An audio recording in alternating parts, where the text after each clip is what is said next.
One of the most common question I have got in recent times, especially like in last few weeks, many people have asked me, is the real estate market going to crash? What do you think, Aditya? Yes, I'm going to address that in this video, what I think going to happen with the real estate market and how can you be prepared no matter what happened with the real estate market.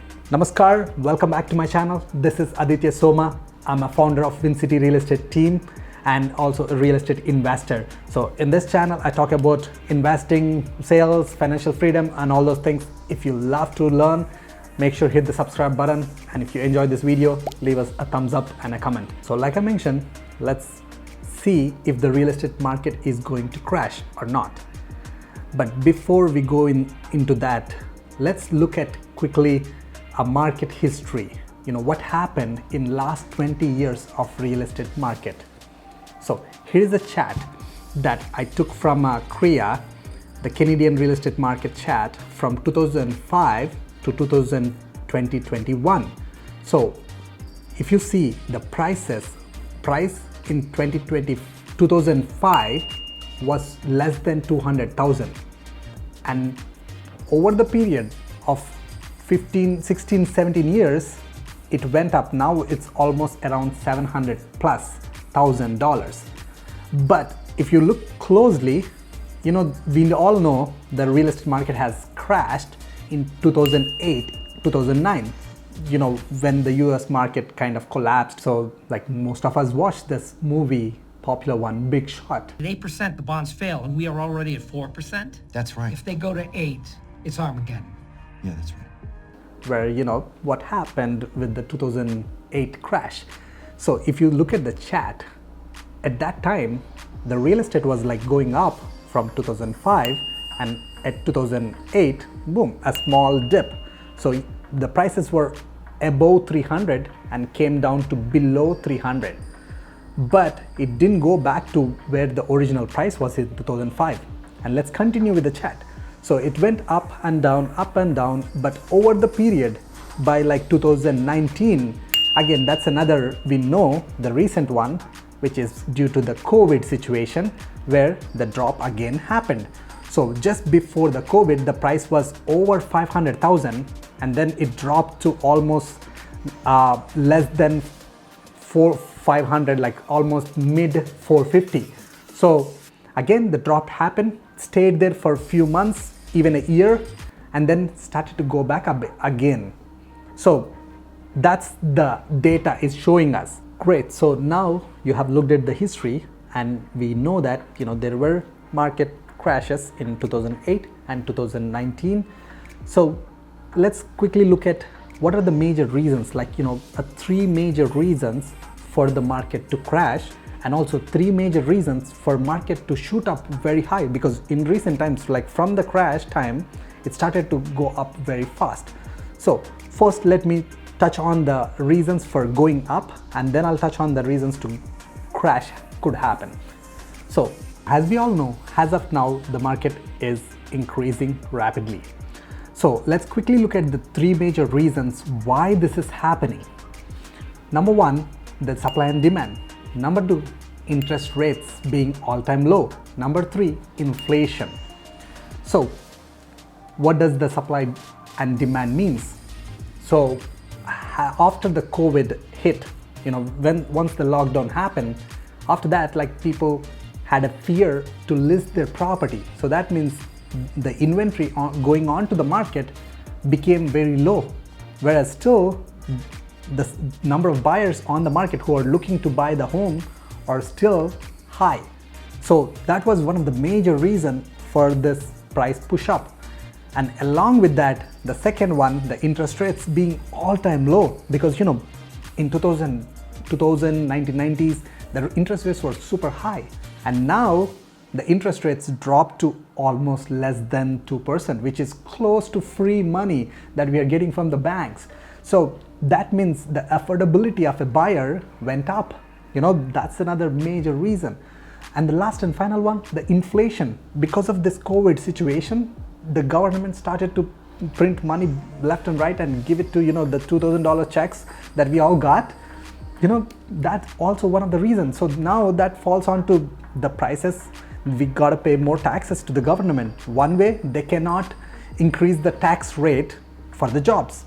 What they can do is instead increase the prices on the goods that we use in our daily life, like flour, bread, wheat, jam, everything. Along with that, real estate is also one of the product.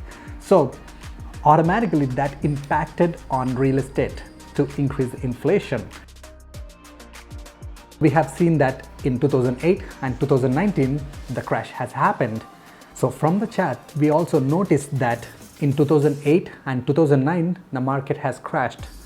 So I feel there are two major reasons for those crash to happen. So number one, economy got worse, which means a lot of people lost their jobs, which means they're not in a position to afford their mortgages. That means the banks took their houses off. So that means there will be more properties on the market. So the supply went up. So that's one of the major reasons. And number two, consumer behavior. That means the buyer behavior. What the buyers or sellers think what's going to happen in the market, the behavior that happens subconsciously. I know this is a little tricky. Understand this.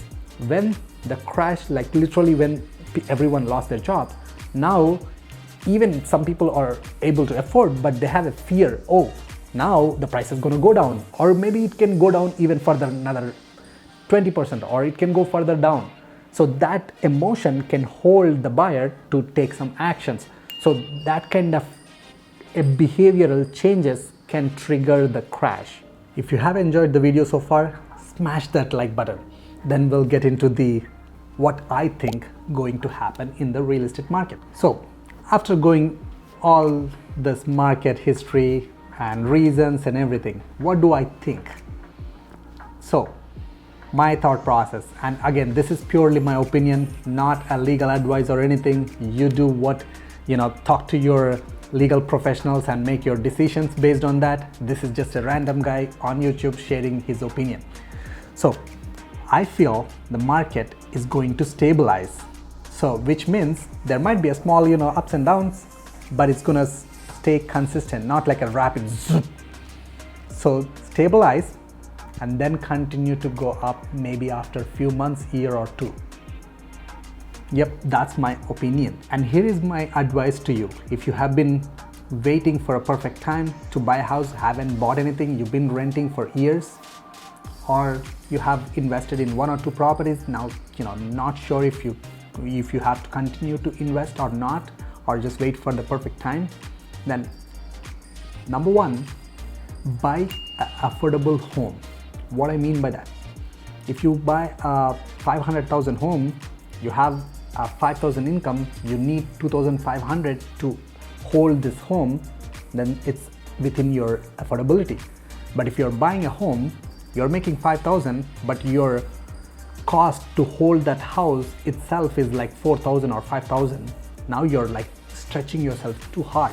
If something happens, now you cannot hold this property. And the second advice, especially for people who haven't bought any house and now like just sitting on the sidelines for years, if you're afraid that you cannot afford the home if something happens, or if you are afraid that you cannot pay mortgage, then do house hacking.